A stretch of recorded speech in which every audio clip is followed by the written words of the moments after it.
Maloningasis Tėve, ačiū Tau už Tavo sūnų, Jėzų Kristų, kurio dėka mes turime nuostabią ateitį, nuostabią dabartį, bet svarbiausia, šlovingą ateitį Tavo sūnuje, kurią gyvensime visą amžinybę.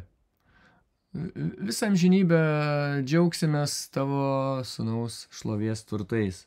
Dėkojame Tau už tai, dėkojame, kad galime sužinoti apie tai iš anksto, skaitydami raštą, studijuodami jį, vienas kitą statydinti, gyvendami šitam dabartiniam piktajam pasaulyje, guosti vienas kitą, neleisti pasauliu išteršti mūsų sąmonės ir visais tais pasaulietiškais dalykais, kiek tai manoma Tavo rašto pagalba.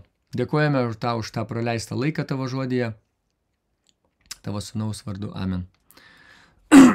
Noriu kreiptis pirmiausiai tuos, kurie užsukate į mūsų kanalą, užsukate, šiaip domitės internete, ieškote. Dauguma žmonių internete, jeigu kažko reikia, eina, atsidaro internetą ir ieško. Taip ir jūs galbūt tiesiog atsitiktinai užsukot.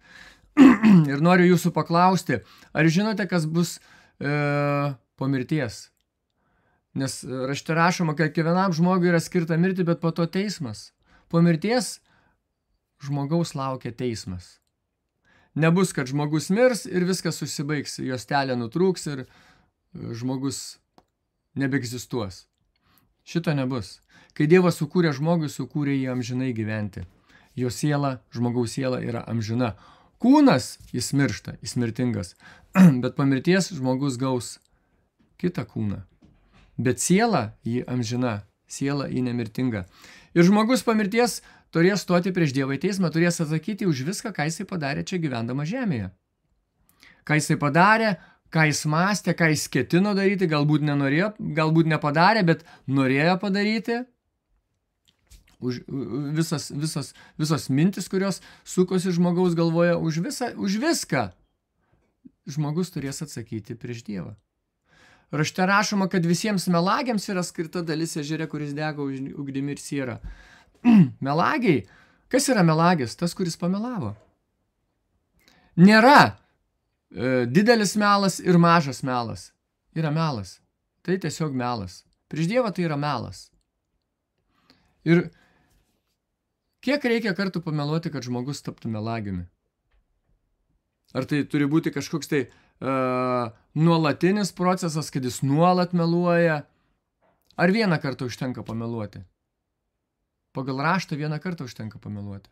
Tas, kuris pameluoja, jis yra melagis. Melavimas yra nuodėmė.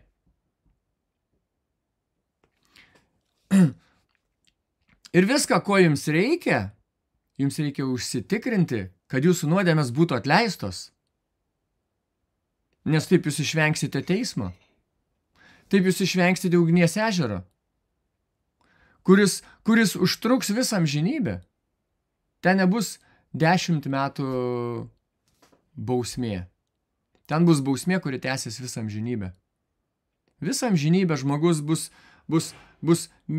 bausmės vietoje, kalėjime, kaip kalėjimas, kad dabar yra, visą amžinybę tame kalėjime, kuriame kentės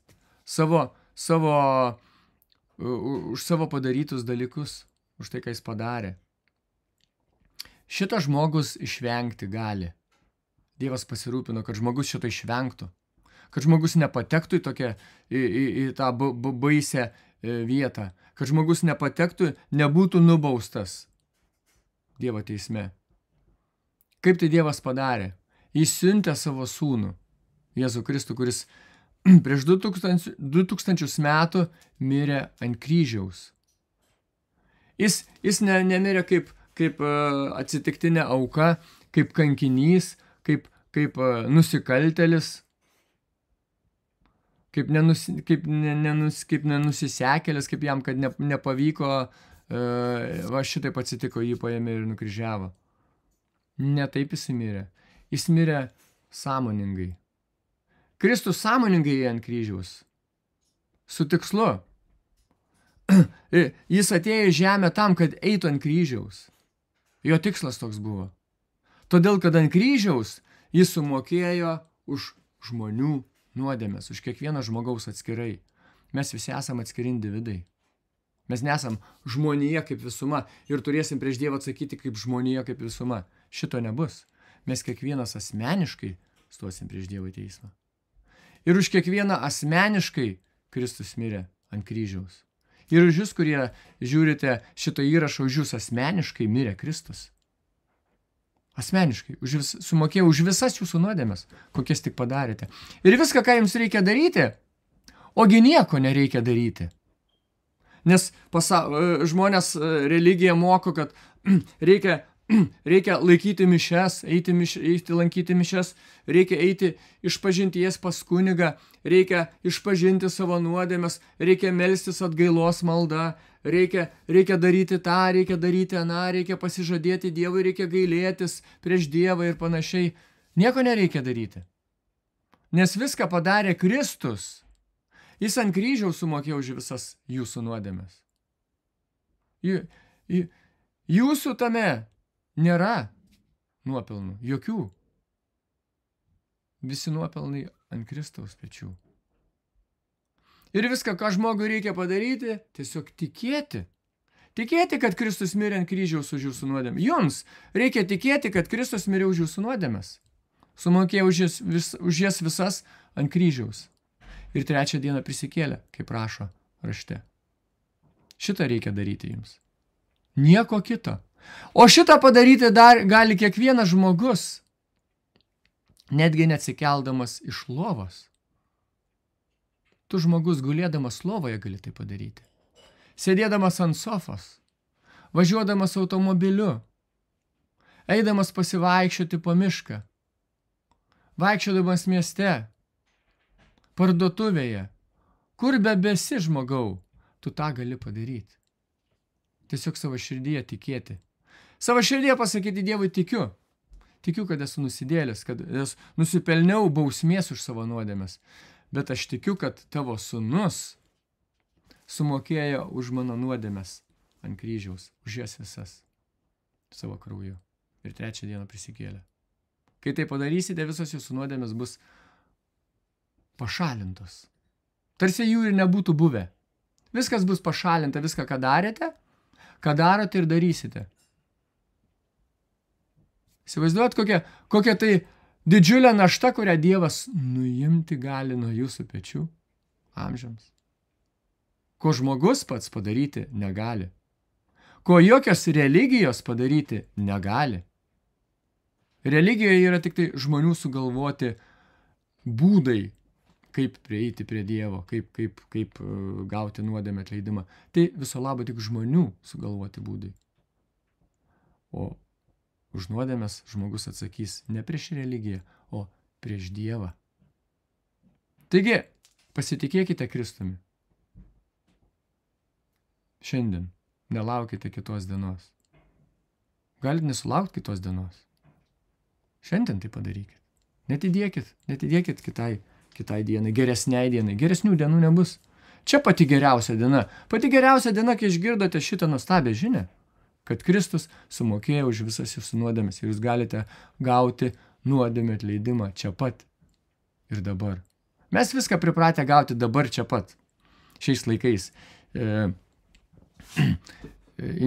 šito dirbtinio intelekto, interneto laikais mes galim gauti, mes informaciją gaunam toj pat ir čia pat. Akimirksniu. Lygiai tą patį Dievas gali padaryti jums, atleisti nuodėmes čia pat ir toj pat. Akimirksniu. Taigi padarykite tai. O mes tada tęsim 1 laišką Tesalonikiečiams, 5 skyrių. Nagrinėjame apie rūstybę. Paskaitykime šitą eilutę. Bet apie laikus ir laikotarpius, broliai, nereikia, kad jums rašyčiau, nes patys puikiai žinote, kad viešpaties diena ateina taip, kaip vagis naktį. Nes kai jie sakys ramybė ir saugumas, tuomet juos ištiks staigus žlugimas. Jau kelintą savaitę kalbame apie viešpaties dieną, kuri yra suskaidyti tos laikus ir laikotarpius. Tai ilga viešpaties diena. tai nėra viena diena, tai nėra metai, tai yra pirmiausia, kaip jį prasidės 7 suspaudimo metais, kaip mes vadinam, rašte rašoma 70 savaitė, Danieliaus 9 skyriuje, Izraelio tautai ir Jeruzalės miestui yra skirta 70 savaičių ir ten suskaidyta yra ir labai svarbi tai yra paskutinioji 70 savaitė, ji bus kritinė savaitė, lemiama, kur bus nulemti Izraelio žmonių likimai. Izraelio tauta bus pasidalins į tikinčiuosius, kurie tikės Jėzumi Kristumi ir tuos, kurie pasitikės Antikristu. Ir ta viešpaties diena prasidės 7 suspaudimo metais. Ir tie 7 suspaudimo metai padalinti į suspaudimą ir viduryje praėjus 3,5 maždaug metų ar daugiau prasidės didysis suspaudimas. Ir tęsis tol, kol baigsis 7 suspaudimo metai. Paskui bus prasidės 1000-metė karalystė. Kristus įkurs atėjęs antrą kartą į žemę Izraelio tautai. Tęsis 1000 metų, nes 1000-metė karalystė. Paskui bus didysis didžiojo baltojo sosto teismas, sunaikinta sena žemė, senasis dangus. Ir paskui prasidės amžinybė. Ir viešpaties diena, kaip rašoma, ta dalis viešpaties dienos tie 7 suspaudimo metai, pati pradžia, tai bus viešpaties rūstybės laikai. Rašo Senojo testamento pranašai, kad tai bus baisi diena. Tai baisi, niuri, tamsi diena. Viešpaties rūstybės diena, kas galės ją ištverti. Ir mes skaitome Apreiškimo knygoje apie viešpaties dieną, apie kurią matė Jonas. Jisai rašo 1 skyriuje 10 eilutėje, kad buvau pagautas, buvau dvasioje viešpaties dieną. Viešpaties dieną. Jis buvo nukeltas į ateitį. Jam buvo parodyta prieš jo akis visa ateitis, kaip atrodys tas 7 metų suspaudimas. Ir jame rašoma 8 skyriuje, Apreiškimo knygos 8 skyriuje rašoma, kaip viešpats išlies savo rūstybę, baus žemės gyventojus, pradės visokiomis tomis gamtinėmis bausmėmis, bus ugnis iš dangaus lis ar ne, nukris, sudegins ten trečdalį žolės, ten medžių, paskui vandenis bus ištikti, virs krauju.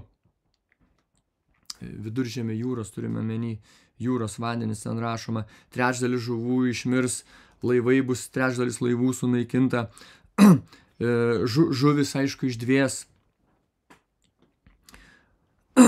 Paskui viešpats vandenį apkartins, bus mirtingas vanduo, nuodingas, jo gerti nebus galima. Šitaip viešpats pradės 7 metų suspaudimo laikotarpį, tai tęsis keletą metų, paskui angelai bus išleisti iš bedugnės duobės, ten rašoma kaip tie skeriai, kurie tokie atrodys kaip žirgai su žmonių galvomis, moterų plaukais, liūtų dantimis ir panašiai.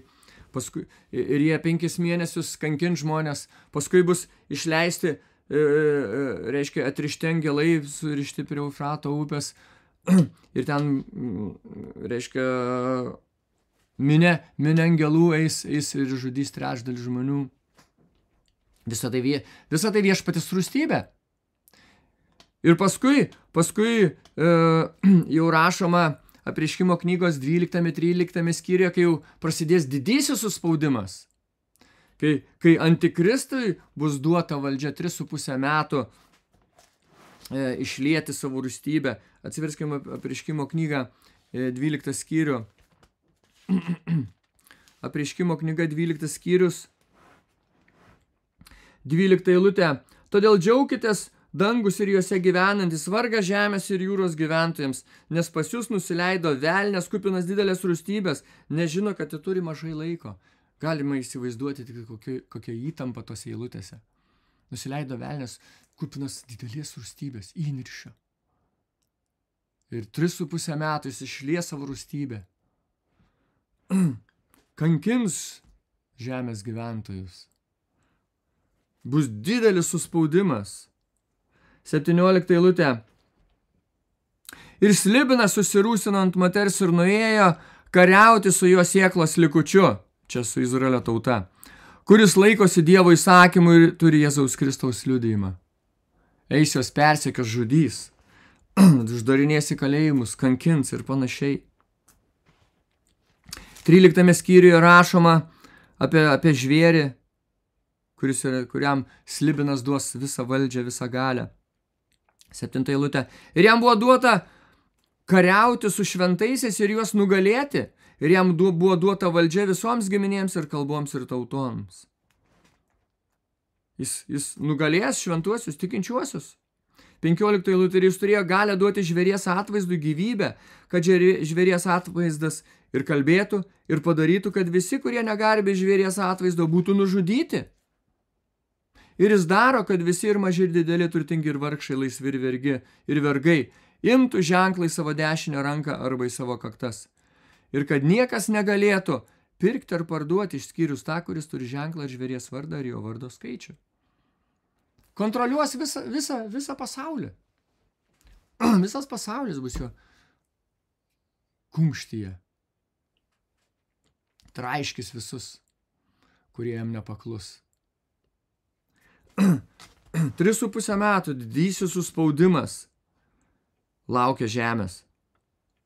Ir didįjį suspaudimą Dievas užbaigs rykštėmis, bausmėmis. Rašoma Apreiškimo knygoje 15 skyriuje: ir mačiau kitą ženklą danguje, didį ir nuostabų, 7 angelus turinčius 7 paskutinės rykštes, nes jomis užsibaigė Dievo rūstybė. Ir 16 skyriuje išvardintos šitos rykštės. Rašoma: ir girdėjau šventyklos stiprų balsą sakantį 7 angelams: eikite ir išpilkite Dievo rūstybės dubenis į žemę. Ir pirmasis nuėjo ir išpylė savo dubenį į žemę ir ištiko kenksminga ir skaudi žaizda žmonės, turinčių žvėries ženklą ir garbinančius jo atvaizdą. Čia matom, kol žvėris bus žemėje. Dar nebus pasibaigę 7 suspaudimo metai, bet tas didysis suspaudimas bus, kai jie dėsis tą žvėries ženklą. Tuo pat metu Dievas išlies rūstybę. Dievas leis antikristui išlieti savo rūstybę ir tuo pačiu Dievas išlies savo rūstybę ant antikristo ir visų, kurie jį garbina. Bus rūstybė didesnė viena už kitą tuo metu. Čia tos rykštės labai panašios kaip Egipto laikais, kad buvo, kai faraonas nenorėjo išleisti Izraelį iš Egipto. Labai panašios bausmės.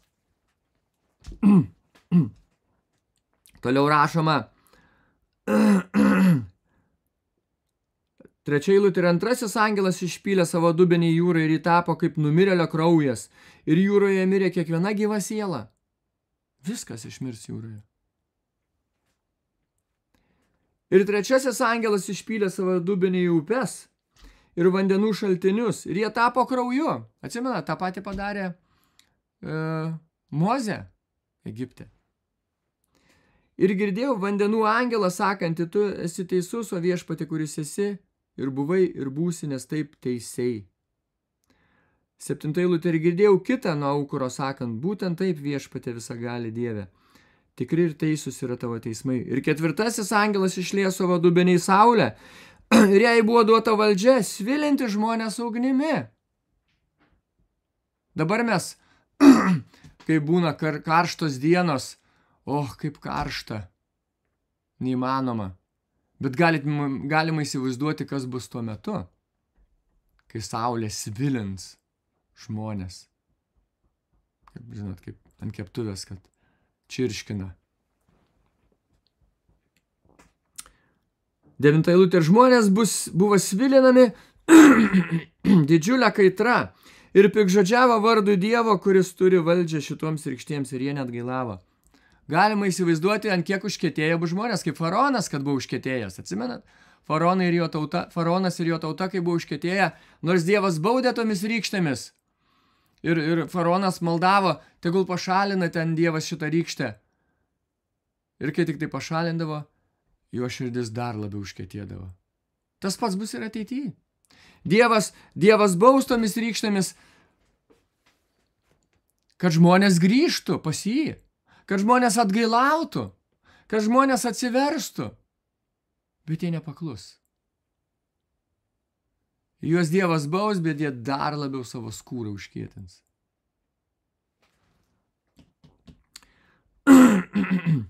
10 eilutė. Ir 5 angelas išpylė savo dubenį ant žvėries sosto, ir jo karalystė buvo pilna tamsos, ir jie kramtė savo liežuvius iš skausmą. Ir pikžodžiavo dangaus Dievui dėl savo skausmų bei savo žaizdų ir net gailavo dėl savo darbų. Tokios pat bausmės kaip ir Egipte, kad buvo baudžiamas faraonas ir jo tauta. Buvo baudžiamas šitas faraonas, kuris buvo, mes nagrinėjome Apreiškimo knygoje, jis buvo pati pirmoji slibino galva. Jis yra šėtono prototipas. Tuo metu Dievas baudė šėtoną Egipte ir šėtono dievus. Egipte buvo gausybė dievų, jie garbino tuos dievus. Tas pats bus ir ateityje. Bus baudžiamas pats šėtonas, tas antikristas ir jo garbinimo visa ta religija. Baudžiama viskas. 12 eilutė. Ir 6 angelas išpylė savo dubenį į didžiąją Eufrato upę. Ir jos vanduo išdžiuvo, kad būtų paruoštas rytų karalių kelias. Ir aš mačiau 3 nešvarias dvasias panašias į varles, išeinančias iš slibino burnos ir iš žvėries burnos ir iš netikrojo pranašo burnos. Nes jos yra velnių dvasios, darančios stebuklus, kuriuos išeina pa žemės ir viso pasaulio karalius, surinkti juos į visagalio Dievo tos didžiosios dienos teismą. Jie stosis į mūšį prieš Jėzų Kristų. 16 eilutė. Ir jis surinko juos į vietą, hebrajiškai vadinamą Armagedonu. Jie bus susirinkę į Megido slėnį, į vakarus ir rytus nuo Viduržemio jūros. Ten yra Megido slėnis šalia Galilėja. Didelis slėnis. Ten susirinks visi į mūšį. Ir Kristus ateis juos visus išskersti. Išskers visą antikristo kariuomenę, patį antikristą, netikrąjį pranašą, tą žvėrį. Ir įmes juos į ugnies ežerą.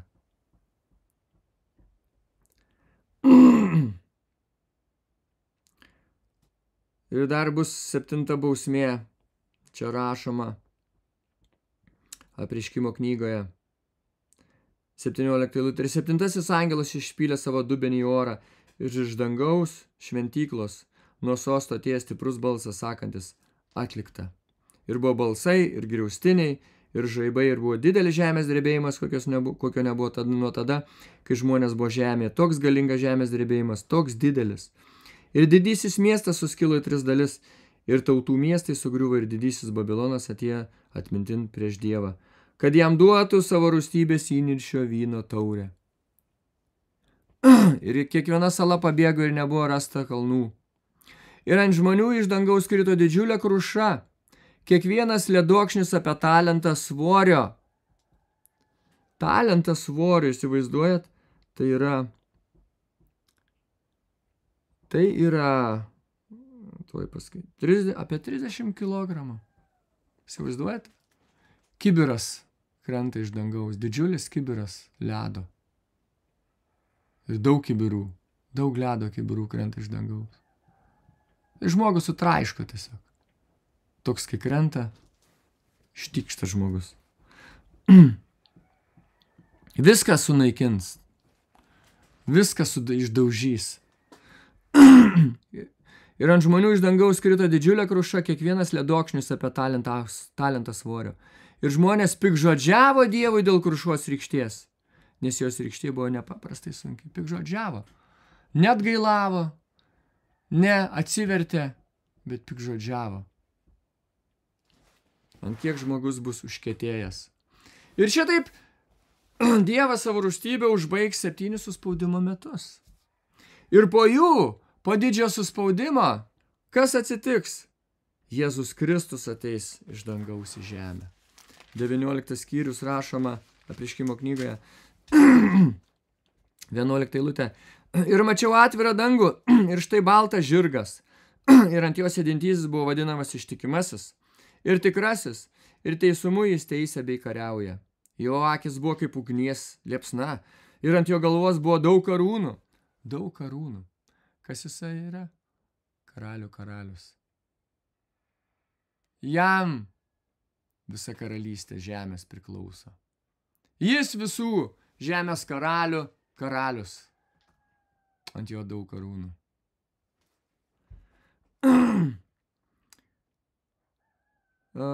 Ir jis turėjo užrašytą vardą, kurio niekas nežinojo, tik jis pats.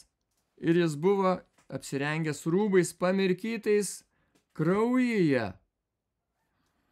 Jis mins tą vyno spaustuvą, traiškis vynogės, traiškis žmonės, savo priešus. Kraujų klanai bus, kraujų jūra. Kraujo jūra bus rašoma Apreiškimo knygoje, kiek ten sieks tie kraujai iki arklių žaslų. Iki arklio pažastų, kitaip sakant. Ten, kur kojas susijungia su kūnu.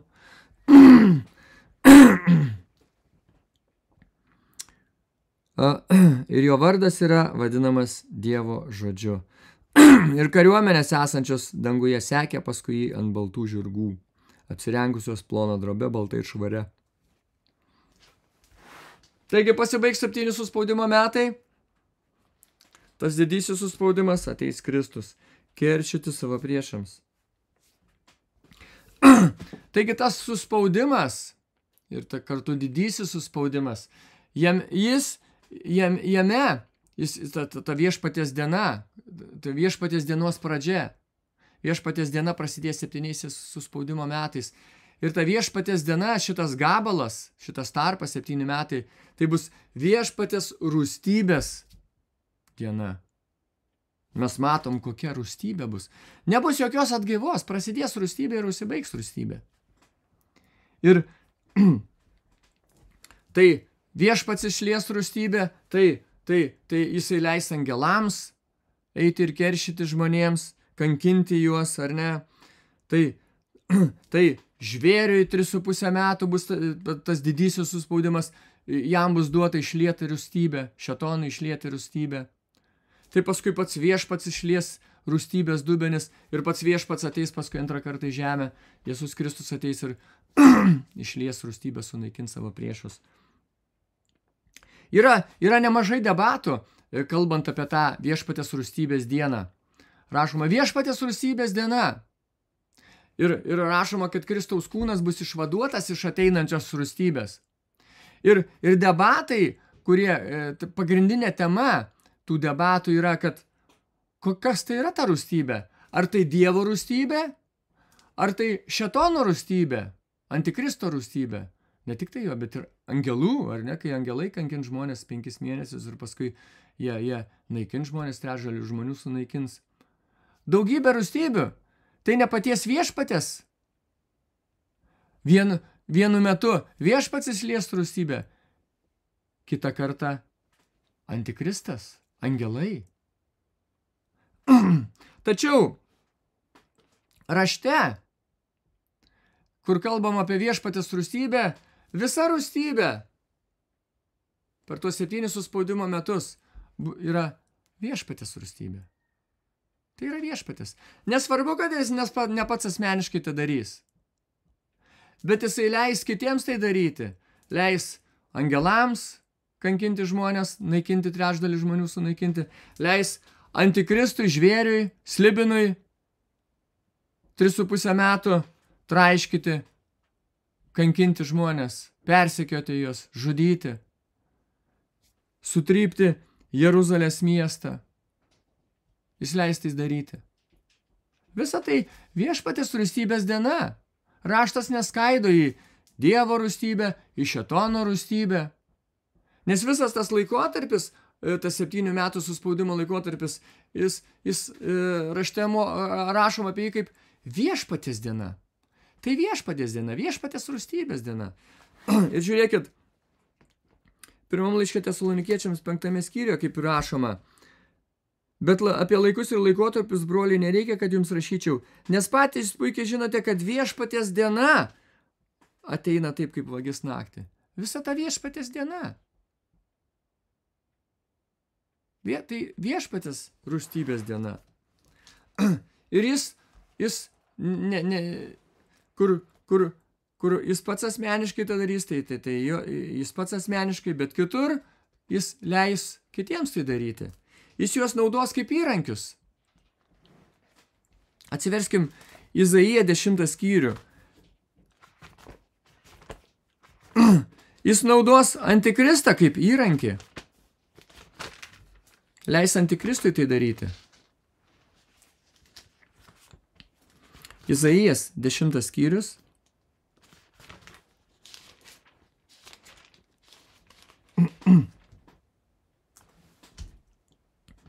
Nuo 5 eilutės.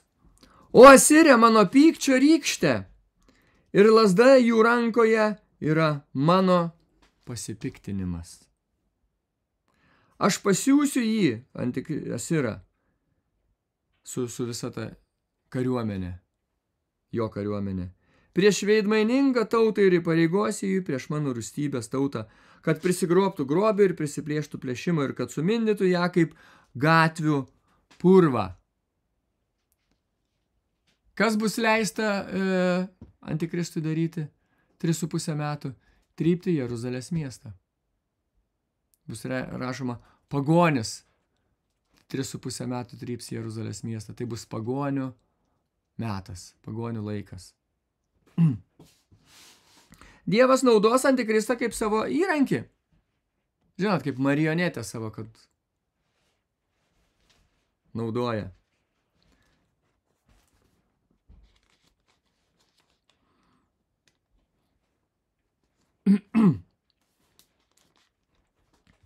Atsiverskim 7 skyrių. Izaijo. 7 skyrius. 20 eilutė. Ta diena viešpats nuskus pasamdytų skustuvu esančią Napus upe. Tai yra Asirijos karaliumi. Kaip skustuvas, kuriuo viešpats nuskus padarys plikę Izraelio tautai. Nuskus tuos visus gražius plaukus. Skustuvas tas bus antikristas. Dievas jį naudos kaip įrankį. Lazda jo rankoje. Jis pasiims lazdą ir baus Izraelio tautą, plaks ją. O ta lazda ne kas kitas kaip antikristas. Ir kaip rašoma Apreiškimo knygoje 12 skyriuje, kai tas slibinas bus išmestas iš dangaus ir rašoma, jis nusileis su tais angelais, iškris iš dangaus ir eis bausti, eis išliesti savo rūstybę, nes rašoma, nes jis matys, kad jis turi mažai laiko. Įniršęs baus Izraelio tautą ir kitus žemės gyventojus. Dievas leis tai daryti. Dievas jį naudos kaip įrankį. Bet tai bus viešpatės rūstybės diena. Nors joje žvėris išlies savo rūstybę, tačiau tai viešpatės rūstybė. Viešpats išlies savo rūstybę per kitą. Čia panašiai kaip vykdomas bausmės, kažkoks tai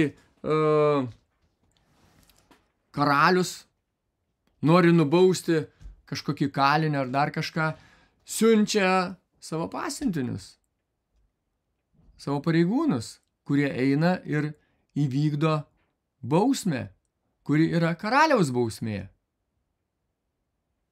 Taip pat ir viešpats. Leis antikristui išlieti viešpatės rūstybę. Atsiverskim Ezekielį 30 skyrių.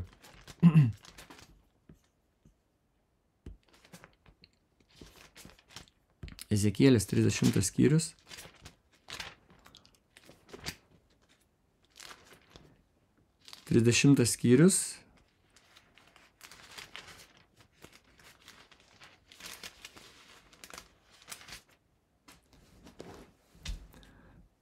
Man vėl atėjo viešpaties žodis sakydamas, žmogaus sūnau, pranašauk ir sakyk, taip sako viešpats Dievas. Kaukite, o vargo diena, nes arti diena, arti viešpaties diena, debesuota diena, ji bus pagonių metas. Tai viešpaties diena, tai viešpaties rūstybės diena. Tačiau tai bus pagonių metas. Dievas leis pagonims daryti, ką nori. Kalavijas užeis ant Egipto ir didelis skausmas bus Etiopijoje. Dievas baus Egiptą. Kitos tautos rankomis. Kitos tautos kalaviju, kitos tautos kariuomenė. Kai užmuštieji kris Egipte ir jie pašalins jo daugybę ir jo pamatai bus sugriauti.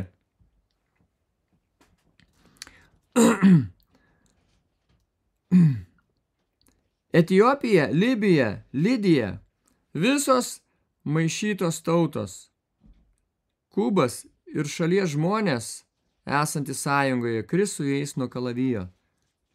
Taip sako viešpats, kris ir Egipto rėmėjai, kris jo galybės išdidumas, nuo sienės bokšto, jie kris jame nuo kalavijo, sako viešpats Dievas.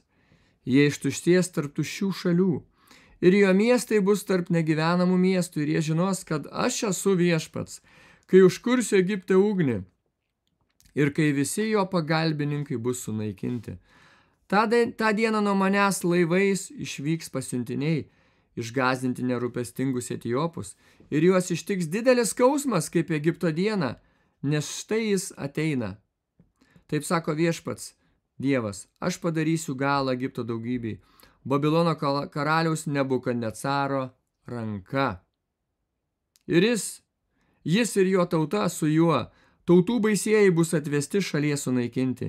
Jie išsitrauks kalavijus prieš Egiptą ir pripildys šalį užmuštųjų. Šitaip Dievas darė praeityje, per karalių Nebukadnecarą su Egiptu. Lygiai tą patį Dievas darys ateityje. Panaudos karalius. Panaudos antikristą, tą šiaurės karalių. Jo rankomis, jo kariuomenės pajėgomis naikins Izraelį, tryps Jeruzalę ir kitas šalis. Ir pietų karalių baus. Beje, čia rašoma apie Egiptą. Egiptas yra pietuose. Ir Danieliaus 11 skyriuje rašoma, kaip šiaurės karalius naikins pietų karalių. Egiptą. Ten rašoma, pietų karalystė yra Egiptas. Rašoma, kaip Egiptas bus sunaikintas šiaurės karaliaus. Matom, kaip istorija kartosis? Istorija visuomet kartojasi. Dievas pakartoja istoriją. Įdomu, kad ir žemėje istorija kartojasi tarp pasauliečių. Ir žmonės pamiršta tą istoriją. Bando parašyti naują istoriją, bet patys užlipa ant grėblio ir patys pakartoja tą pačią istoriją. Tas pats bus ir ateityje. 24 eilutė. Ir sustiprinsiu Babilono karaliaus rankas, ir įdėsiu jam į ranką savo kalaviją. Bet sulaužysiu faraono rankas, ir jis dejuos jo akivaizdoje mirtinai sužeistojo dejonėmis. Bet aš sustiprinsiu Babilono karaliaus rankas, o faraono rankos nusileis. Ir jie žinos, kad aš esu viešpats, kai įdėsiu savo kalaviją į Babilono karaliaus ranką. Ir jis jį išties į Egipto šalį. Ir aš išsklaidysiu egiptiečius tarp tautų ir išvaikysiu juos po šalis, ir jie žinos, kad aš esu Viešpats.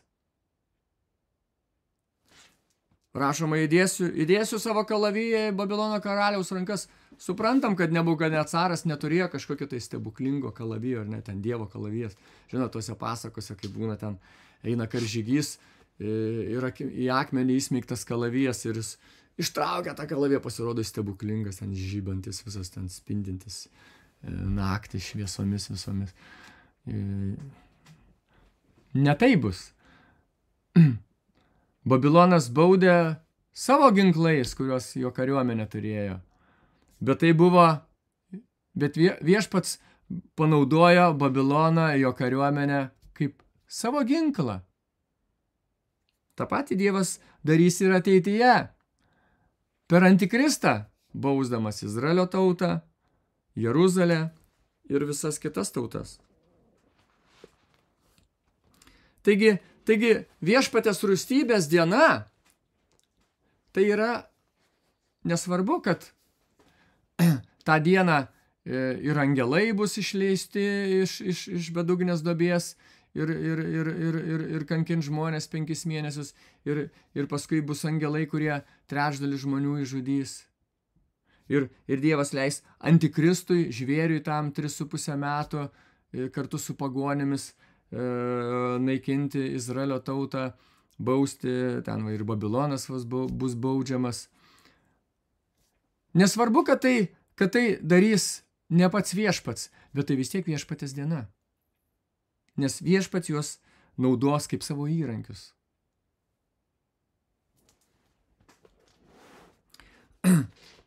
Taip, grįžkime 1 Tesalonikiečiams, 5 skyrių.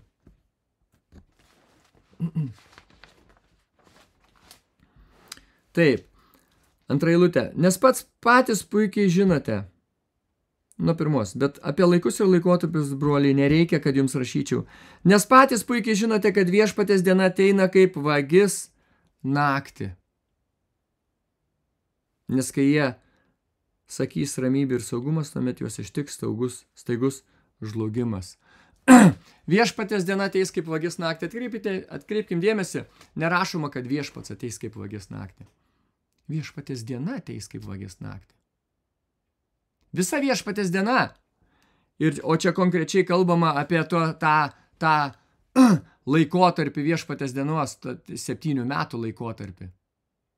Tas suspaudimas ir paskui didysis suspaudimas, kuris ir visumoje tai truks 7 metus. Visa tai yra viešpatės diena. Ir ta diena ateis kaip vagis naktį. Visa ta diena, ji kaip vagis naktį. Atsiverskim Joelio pranašystę 2 skyrių. Ką reiškia kaip vagis naktį? Tai reiškia, kad įvyks tai, ko žmonės nesitikėjo. Ko žmonės nelauks. Žmonės tikėsis kai ko kito. Kitokio gyvenimo.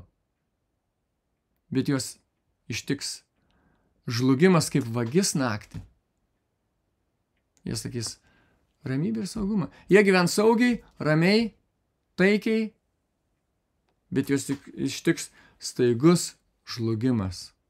Kaip vagis, kad ateina. Nes kai tu gyveni ramiai, tu visko turi, visko apsirūpinęs, jautiesi saugus, nes matai, kad tave saugo, tu saugiai jautiesi.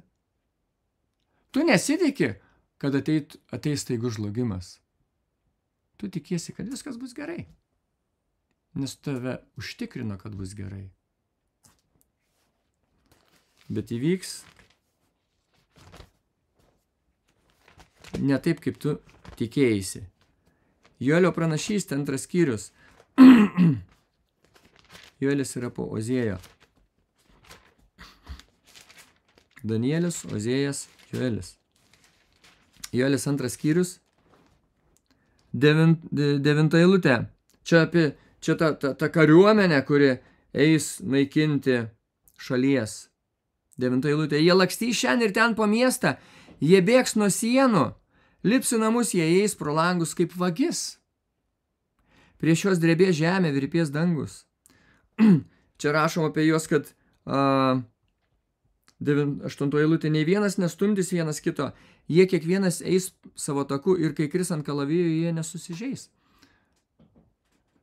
Tai antgamtinė kariuomenė, tai ne žmonės, tai angelai. Jų joks kalavijas negali nužudyti. Ir jie eis kaip vagis per langus. Naikinti. Žmonės nesitikės viso to. Atsimenat, Viešpats irgi kalbėjo apie tą dieną. Atsiverskime Mato Evangeliją 24 skyrių.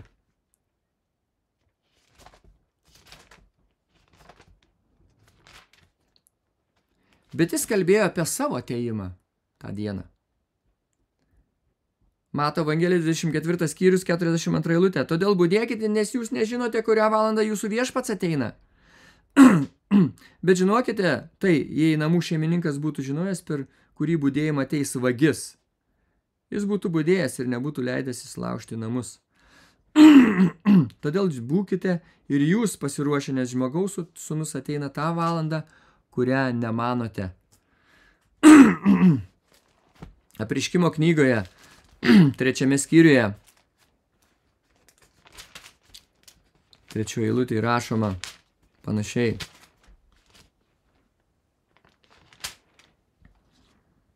Todėl prisimink, kaip gavai ir girdėjai, ir tvirtai laikyk ir atgailauk. Taigi, jei nebudėsi, užeisiu ant tavęs kaip vagis ir nežinosi, kurią valandą aš ant tavęs užeisiu. Kaip vagis. Netikėtai. Tau nesitikint, tau nelaukiant. Tu gyveni savo gyvenimą ir staiga. Čia kai Nojaus dienomis, kad buvo. Ar jie tikėjosi, kad užeis tvanas? Jie Nojui sakė, tu nusišneki, žmogau.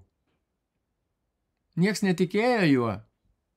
Tas pats bus 7 metų suspaudimo laikotarpiu. Kas tikėsis viešpatės ateimo kaip vagies? Kas tikėsis viešpatės dienos kaip vagies naktį? Kas tikėsis, kad ateis staigus žlugimas? Kas tikėsis? Tikintieji. Tikintieji Izraelio tautoje. Jie tikėsis tos dienos, kad ateis staigus žlugimas.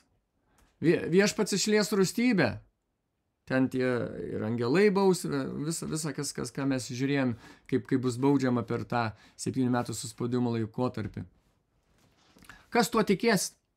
Kas tuo tikėsis? Tikintieji Izraelio šalyje, Izraelio tautoje. O kas tuo nesitikės? Kas tuo nelauks? Netikintieji. Kodėl? Ogi todėl, atsiverskim 9 skyrių. Danieliaus pranašystė atsiverskim. Danieliaus pranašystė 9 skyrių.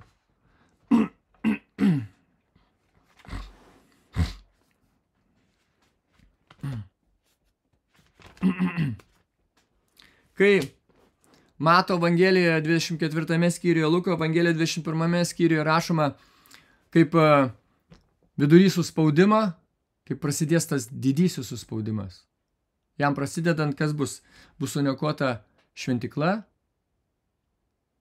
kaip Danielijoje parašyta, bus apsuta Jeruzalė ir viešpats sako, kai visą tai matysite, tie, kurie yra Judėjoje, tie bėga į kalnus.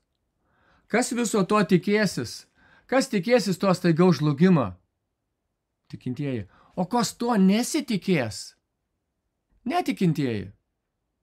Nes jie galvos ramybė ir saugumas. Kaip Tesalonikiečiuose rašoma. Kai jie sakys ramybė ir saugumas, juos ištiks staigus žlugimas. Staigiai apsups kariuomenę Jeruzalę, bus suniokota šventikla, pagonis tryps Jeruzalės miestą, bus naikinama Izraelio tauta.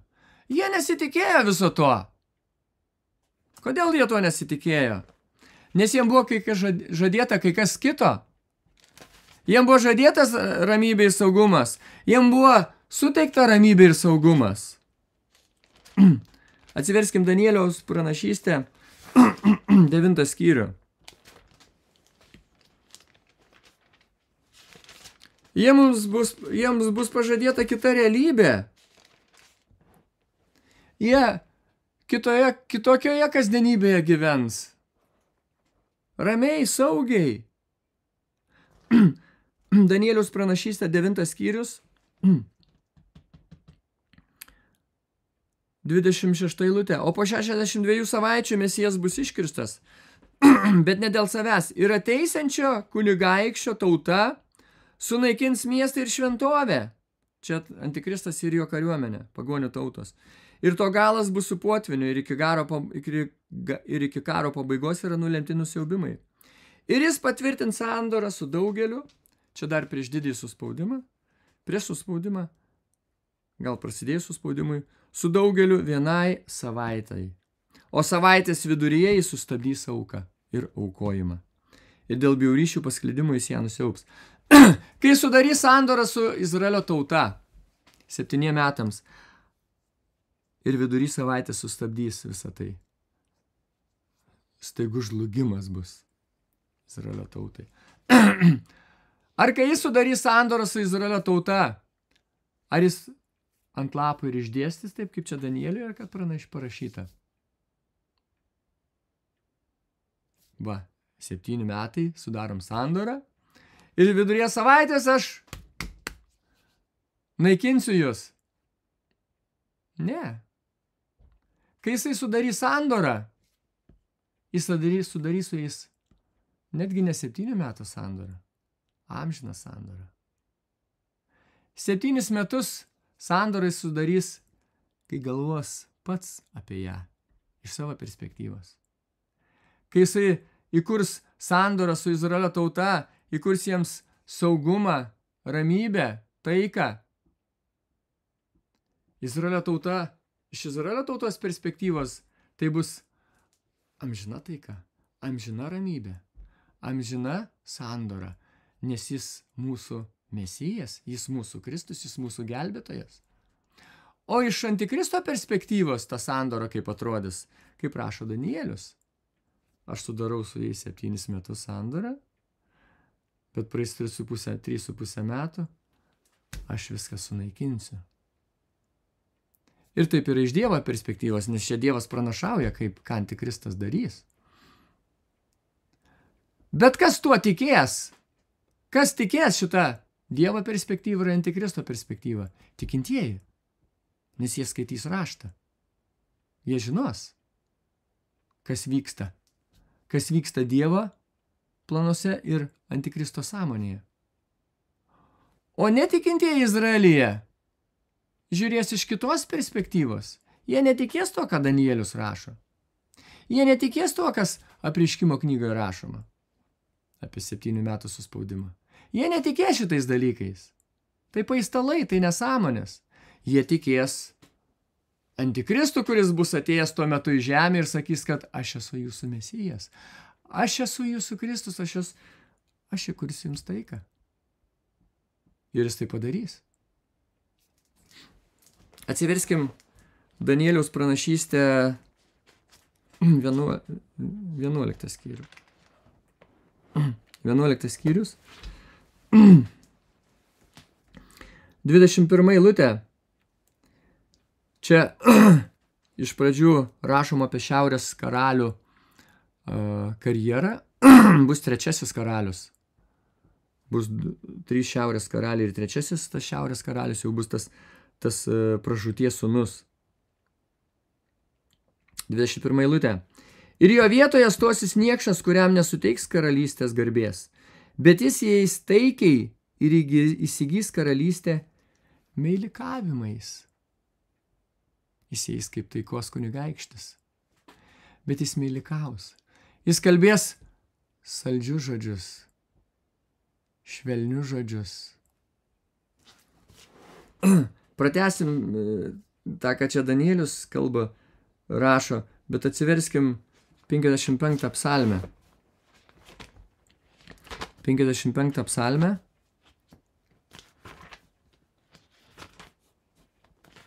55 psalmė, 21 eilutė. Nuo 20. Jis ištiesė savo ranką prieš tuos, kurie yra taikoje. Su juo jis sulaužė savo sandorą. Jo burno žodžiai buvo slidesni už sviestą. Tačiau karas buvo jo širdyje. Jo žodžiai buvo švelnesni už aliejų, tačiau jie buvo ištraukti kalavijai. Kai Antikristas sudarys su Izraeliu 7 metų sandorą, jis kalbės jiems slidžius, švelnius žodžius. Jis sudarys su jais amžiną sandorą. Taip išgirs Izraelis savo ausimis iš Antikristo lūpų, kad tai amžina sandora. Jis yra Izraelio karalius, karalių karalius, viešpačių viešpats. Jis įkurs amžiną taiką Izraelyje. Šitokia bus sandora. Kokia? Tokia sandora išgirs, tokia sandora sudarys Izraelio tauta su Antikristu. Bet Antikristo mintise kas bus? Tik 7 metai. Ir viduryje savaitės staigus žlugimas Izraelio tautai. Kalavijai jo širdyje rašoma psalmėse. Jis kalba vieną, saldžius žodžius, švelnius žodžius, kaip sviestas, kaip aliejus, meilikavimai, bet viduje kalavijas. Širdyje kalavijas prieš Izraelį. Izraelis to nežinos. Kas žinos? Izraelė tikintieji. Jie žinos. Jie žinos, kas jis toks yra. Grįžkime į Danieliaus 11 skyrių. 21 eilutė. Ir jo vietoje stosis niekšas, kuriam nesuteiks karalystės garbės, bet jis įeis taikiai ir įsigys karalystę meilikavimais. 23 eilutė. Ir po to, kai su juo sudaryta sąjunga, jis veiks klastingai. Jis meilikavo viso labo. O iš tikrųjų jis klastingas yra. Jis moka, kaip kalbėti, kaip įtikinti. Jis ženklus stebuklus darys. Apgaulingus stebuklus, apgaulingus ženklus, kaip rašo Paulius 2 laiške Tesalonikiečiams. Apgaulingai ženklais ir stebuklais, kurie atrodys kaip Dievas, kad tai darytų. Ir po to, kai su juo sudaryta sąjunga, jis veiks klastingai, nes jis ateis aukštyn ir taps stipriu su maža tauta. Jis įeis taikiai į riebiausias provincijos vietas ir jis darys, ko nedarė nei jo tėvai, nei jo tėvų tėvai. Jis išmėtys tarp jų grobį, laimikį ir turtus. Taip, ir jis sumanys planus prieš tvirtovės kuriam laikui. Jis išdalins laimikį ir turtus Izraelio tautai. Jis juos palaimins turtais. Pradžioje 7 metų suspaudimo, kai sudarys sandorą su jais.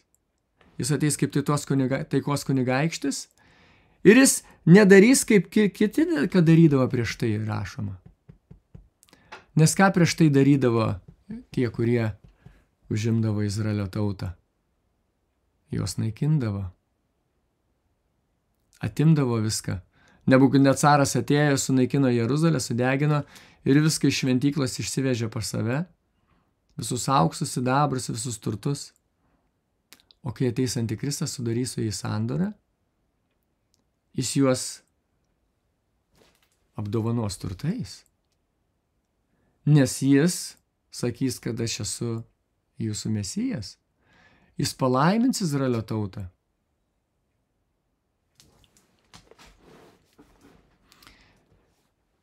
Ir Izraelio tauta tikėsis amžinos taikos, amžino gyvenimo. Jie tikės, kad jie gyvena toj karalystėje, apie kurią kalbėjo raštai. Žadėjo pranašai Izraelio tautai. Pažado šalyje. Antikristas palaimins juos, kaip kad Dievas žadėjo raštuose. Juos turtais apdovanos.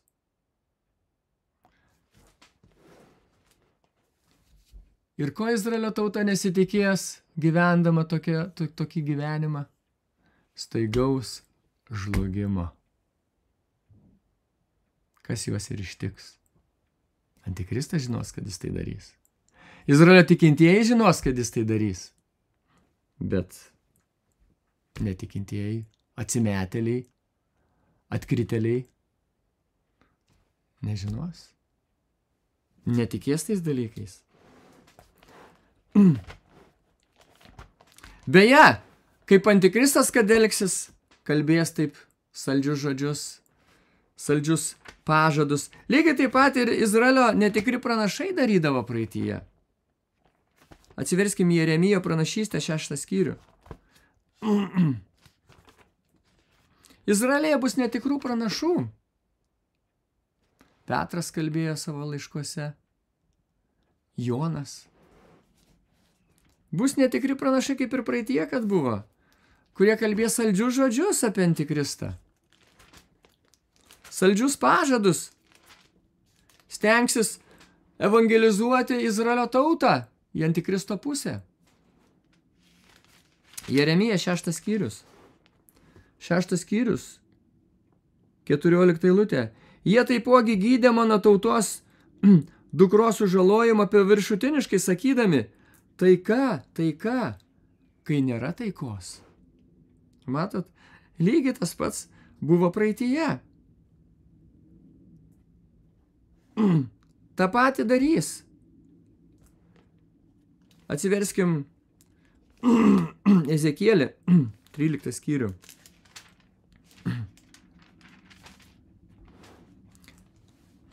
Tryliktas skyrius, 6 eilutė. Jie regėjo tuštybę ir melagingą pranašavimą, sakydami, viešpats sako. Bet viešpats jų nesiuntė ir padarė, kad kiti viltųsi, jog šie patvirtins žodį. Argi neregėjote tuščio regėjimo ir argi nekalbėjote melagingo pranašavimo, sakydami, viešpats tai sako. Nors aš ir nekalbėjau. Todėl taip sako viešpats Dievas, kadangi kalbėjote tuštybę ir regėjote melus, todėl štai aš esu prieš jūs, sako viešpats Dievas, ir mano ranka bus ant pranašų, reginčių tuštybę ir pranašaujančių melus. Jie nebus mano tautos susirinkime ir nebus įrašyti Izraelio namų raštą. Ir neįeisi į Izraelio šalį, ir jūs žinosite, kad aš esu viešpats Dievas. Būtent todėl, kad jie suvedžiojo mano tautą sakydami, taika, bet nebuvo taikos. Ir vienas žiūrėkit, Dievas duoda palyginimą, kaip tai atrodė visas tas, kad Dievas sako, nėra taikos, Dievas nebuvo taikiai nusiteikęs prieš Izraelio atsimetėlius, bet netikri pranašai sakė, jums taika nuo viešpatės, ramybė jums, būkite viešpatės palaiminti. Kai viešpats nelaimino. Ir štai kaip viešpats tą situaciją pavaizduoja. Ir vienas statė sieną, o štai kiti aptinkavo ją nemaišytų kalkių skiedinių. Sakyk tinkuojantiems ją nemaišytų kalkių skiedinių, kad jis sugrius, bus smarki liūtis, ir jūs dideli krušos ledokšniai krisite ir audringas vėjas ją perplėš. Štai, kai siena sugrius, argi jums nesakys, kur yra tinkas, kuriuo jūs tinkavote? Todėl taip sako viešpats Dievas, aš savo įtūžyje ją perplėšiu audringų vėjų, ir mano pyktyje bus smarki liūtis, ir mano įtūžyje dideli krušos ledokšniai, kad ją sunaikintų. taip aš sugriausiu sieną, kurią užglaistėte nemaišytų kalkių skiedinių. Ir ją taip pargriausiu žemėn, kad atsidengs jos pamatas. Ir jį grius, ir jūs būsite sunaikinti joje, ir jūs žinosite, jog aš esu viešpats. Taip aš įvykdysiu savo rūstybę ant sienos ir ant tų, kurie ją nutinkavo nemaišytų kalkių skiedinių. Ir jums sakysiu, nebėra nei sienos, nei tų, kurie ją tinkavo. Tai yra Izraelio pranašų, pranašavusių apie Jeruzalę ir jai regėjusių taikos regėjimu. Kai nėra taikos, sako viešpats Dievas. Viešpats sako, nėra taikos jums. Viešpats buvo karingai nusiteikęs prieš Izraelio maištautojus. Prieš Dievą, tuos, kurie maištavo prieš Dievą, paliko Dievą. Dievas matė Izraelio tautą kaip griuvusią sieną, suskilusią sieną, toj griūsiančią. O ką melagingi pranašai darė? Jie paėmė skiedinio ir užtinkavo tą sieną, kad nieks nematytų, kad jį griūna jau. Užtinkuokim ją, gražiai, užglaistykim, kaip stiklą padarė, tiesiog ledas sieną. O jį visai jau griūnanti. Dievas sako, aš ją nugriausiu. Dievas palygino tuos pranašus kaip griūnančios sienos tinkuotojus. Realybė, siena griūna. O melas, siena graži, užtinkuota, ji negrius. Taika jums ir ramybė. Lygiai tas pats bus ir ateityje. Kai Izraelio tauta bus sudarę sandorą su Antikristu, amžiną sandorą. Izraelis galvos, kad čia amžina. Mes per amžius gyvensime taikoje ir ramybėje su mūsų Mesijumi. Ir kas atsitiks? Staigus žlugimas. Bus sunaikinta ta sandora. Antikristas su pagonių tautomis tryps Jeruzalę, naikins Izraelio tautą, suniokos šventyklą, bus staigus žlugimas. Jie nesitikės to.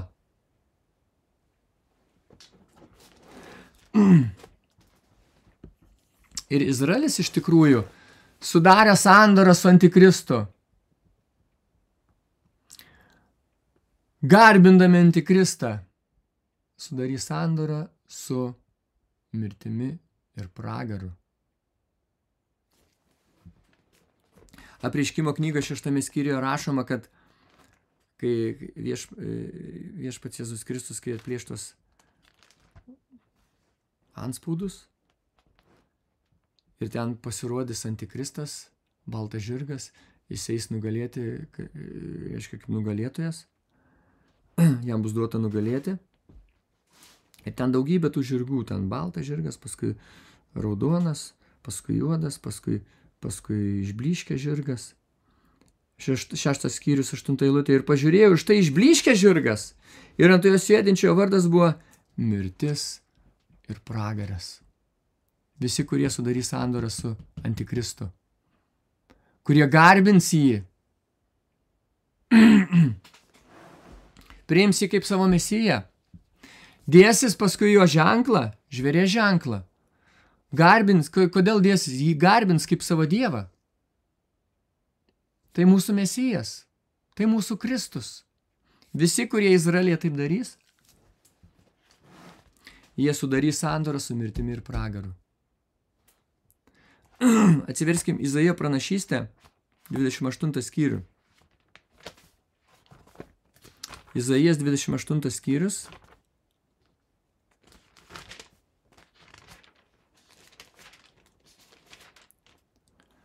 Izaijas 28 skyrius, nuo 14 eilutės. Todėl klausykite viešpatės žodžio jūs išjuokėjai, kurie valdote šitą tautą, esančią Jeruzalėje. Kadangi jūs sakote, mes sudarėme sandorą su mirtimi ir su pragaru sudarėme sutartį. Kai sunaikinantis bizūnas praeis, jis neteis ant mūsų, nes melą padarėme savo prieglobsčiu ir pasislėpėme po melagystę. Suprantama, kad čia Dievas kalba sarkastiškai. Nes Izraelis nesakys, mes sudarėme sandorą su mirtimi ir pragaru. Jie to nedarys. Jie sudarys sąjungą su Antikristu, kuris jų manimų yra Kristus. Bet iš Dievo perspektyvos žiūrint, jie sudarys sandorą su mirtimi ir pragaru. Ir jie galvos, kad kadangi jie sudarė sandorą su tuo Antikristu, kad jie gyvens saugiai ir ramiai, klestinčiai visam žinybę. Niekas jų nebepalies. Bet kas atsitiks, juos ištiks staigus žlugimas.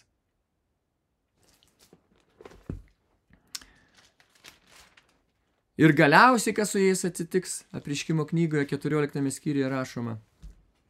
14 skyrius, 9 eilutė. Ir paskui juos sekė trečiasis angelas, sakydamas garsiu balsu, jei kas garbina žvėrį bei jo atvaizdą ir ima jo ženklą į savo kaktą ar į savo ranką, tas gers Dievo rūstybės vyno, kuris be priemaišų išpiltas į jo pasipiktinimo taurę, ir bus kankinamas ugnimi ir siera šventųjų angelų akivaizdoje ir avinėlio akivaizdoje. Ir jų kankinimo dūmai kyla aukštyn per amžius. Ir neturi poilsio nei dieną, nei naktį tie, kurie garbina žvėrį ir jo atvaizdą ir kurie ima jo vardo ženklą. Kai jie priims Antikristą kaip savo Kristų, kaip tikrąjį Kristų, ir jį garbins kaip savo Dievą, savo amžiną Dievą, ar jie tikėsis to, kas čia parašyta Apreiškimo knygoje 14 skyriuje? Ar jie tikėsis to, kas Izaijo 28 skyriuje rašoma? Nesitikės. Bet juos tai ištiks. Nes jie nepasitikės raštu. Jie tikės Antikristo saldžiažodžiavimu, saldžiais žodžiais, melagingais stebuklais ir ženklais, kuriuos jis darys jų akyse. Įrodydamas, kad jis yra Dievas. Aišku, kabutėse Dievas.